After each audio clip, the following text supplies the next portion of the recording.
There are those that just want to be left alone, and those that just won't leave them alone. Which one are you? The Ernest Hancock Show.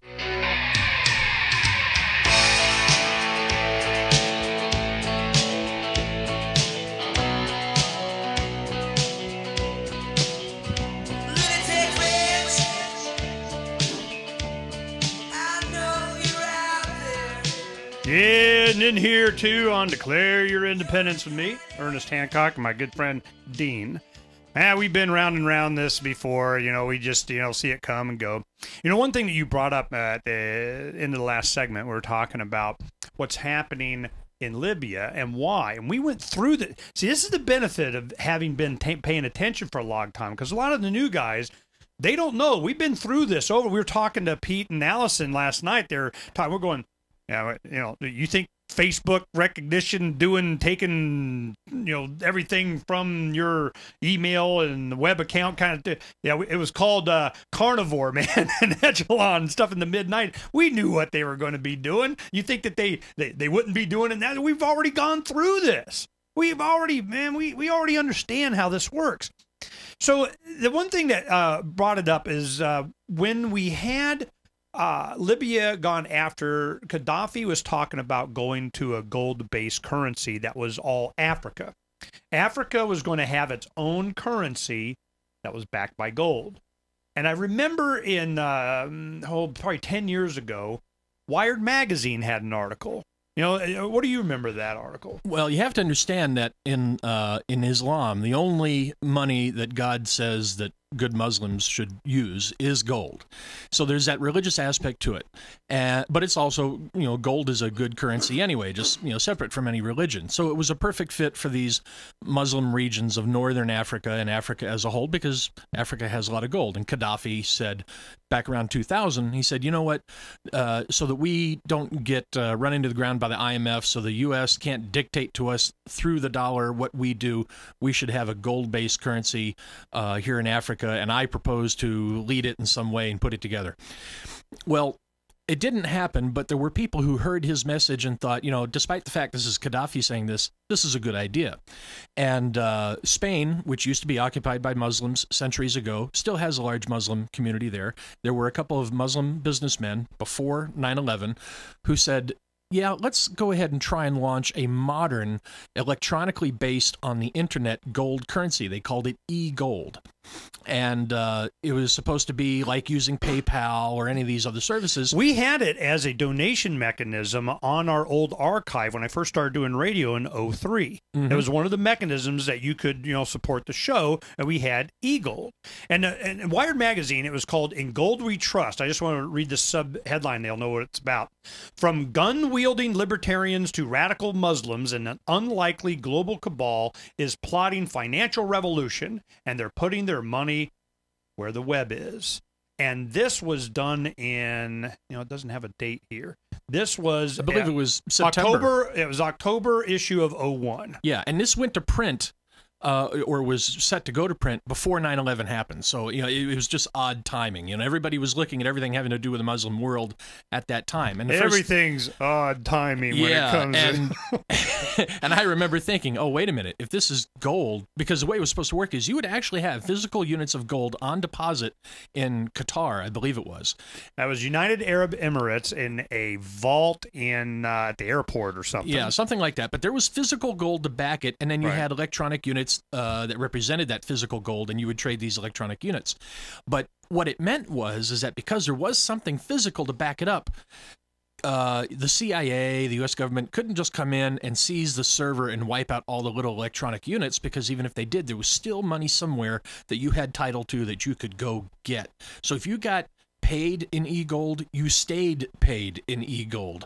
And it wasn't like PayPal where, if the FBI wants to come in and just wipe it out, it's gone. You got nothing you can do about it. Yeah, it's kind of like them going after these poker guys. Thanks for accumulating a bunch of money. It's ours now. So I remember thinking at the time, U.S. terrorism intelligence people were probably freaking out over this, because here would be a secure, reliable means of Muslim extremists, along with everybody else, of sending funds all over the world. There wouldn't be a damn thing they could do about it. So it had to die.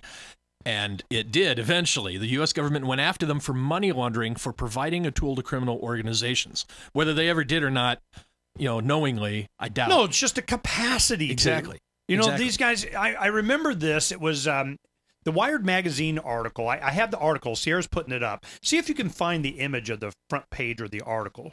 Take a look and see if it comes up. Because I remember the article, it had like libertarians with guns or something like that. Well, it showed these two Muslim Spaniards, businessmen in suits, holding up a couple gold coins. They were just very professional, business-looking individuals, and that's all they were, who happened to be Muslim and thought this was a great idea. And they had other pictures in there, too. They were really pushing that gun libertarian thing. Well, because their representative in the U.S. who was going to try and get this as a foothold, as a competitor to PayPal over here. He was a libertarian, and he was of the libertarians that we sometimes hang out with, who were a little radical, like their guns. They're good people, they're fun, but other people who aren't used to that kind of look at them as crazy. But not anymore. They're kind of normal now. Yeah, but along with this, if you recall, not everybody remembers this.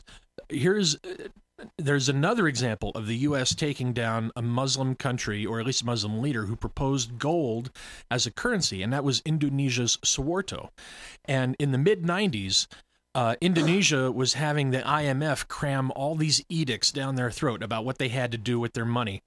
It resulted, to make a long story short, it's very complicated, but it got to where Indonesians couldn't afford bread. Last week they could afford bread, this week they can't, that sort of thing. Yeah, Soros had something to do with that, too. Well, Indonesia has a lot of gold.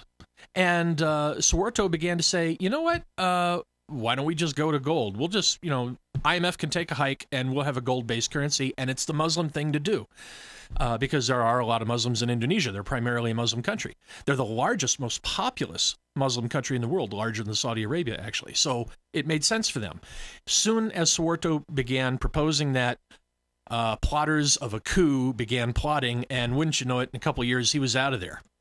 But at the time, I remember George Soros had something. He made a bunch of money on this because he knew what was going to happen with the currencies and so on. Because all this stuff that you're talking about, there's the big bad boys behind the scenes going, oh, yeah, well, we're going to knock the chessboard on the floor and pump some 45s. Well, I mean, intermixed with that, and it kind of complicates the whole issue, there was also a big scam at the time, totally separate from the government, of this big gold mine in Indonesia that a couple backers in Canada claimed to have discovered, and they were selling shares in it, and then come to find out it didn't actually exist, and a bunch of people got sued, a couple people just disappeared in the ocean. That brings up something, Indonesia, I just want to, mention real quick. I had a guest on, matter of fact, I was talking to him from Jakarta, I think, and he was there to advocate for democracy, and we're going to bring Western influence in to get these guys all on the system and democracy and all that kind of stuff, so we can have a stable government, so we can get somebody to sign some paper and all their resources became ours. Same kind of crap they always do. And I could see, and he was trying to pass himself off as being free market libertarian kind of deal. Well, it was obvious what they were trying to do. They just want to collectivize Indonesia, because you're right, it's like 180 million people or something, an enormously populous Muslim community there, and they wanted to have them under some kind of a, instead of being like Afghanistan, where you have all these different tribes and islands, and because it's made up of like hundreds of islands. Oh yeah, it's a huge island chain, and so it's hard to get them, on one soccer team. I mean, yeah, which is what they're trying to do with Afghanistan. And I see the mechanism. It's so obvious now that, especially with the internet, you can see what the attempt is. And you have to get everybody on the same plantation. And they have only partially succeeded there because, again, I was reading about this morning. There are islands within the Indonesian chain. You could refer to them as states. They're little territories that are semi-autonomous, have their own governors or whatever. And they have already begun using gold and silver coins as a replacement or as an adjunct to the Indonesian currency. It's going on right now. It has to be not official, it has to be voluntary in some way. Well, it's because the people, because they'll come after. Well, no, that's the only way it's going to happen. Exactly. To be successful. It's like the dimes that we're doing. Wallet, walletvoting.com. Go to walletvoting.com, you'll see how we're doing it. And you know, go check out Freedom's Phoenix. You need to read this article, In Gold We Trust. It was a Wired magazine article that came out right after 9/11. It was the October issue of 01. And I'm glad you thought of that, because I remember that was a fascinating article, and we all got involved in it. We participated. We wanted to encourage this, and the IRS freaked out. And more importantly, read up on what happened in the years after. Yep. Because, you just follow this story, and you'll see that.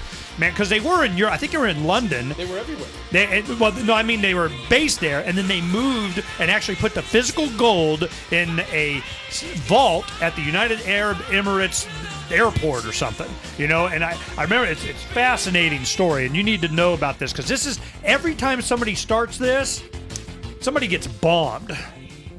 See you Monday. Uncovering the secrets and exposing the lies. That's what readers of freedomsphoenix.com get every day. Readers of freedomsphoenix.com are constantly provided the information that detail the real news between the lines of propaganda about government policies and the true relationship we all have with coercive governments. Learn the true condition of our economy, innovations and technological breakthroughs in energy, health, computer science, and space travel. Learn the truth well before it's admitted to in the lamestream media, the media that is so last century. Corporate media has evolved into nothing more than distributors of government propaganda, but we now have a fantastic alternative. FreedomsPhoenix.com provides constant news updates on the issues that affect our lives in the most important ways. Our liberty and our property are under constant attack, and FreedomsPhoenix.com provides the understanding behind the propaganda while encouraging the participation of our readers. Join us at FreedomsPhoenix.com. That's freedoms with an S, Phoenix.com. FreedomsPhoenix.com, where the revolution between the ears has already matured.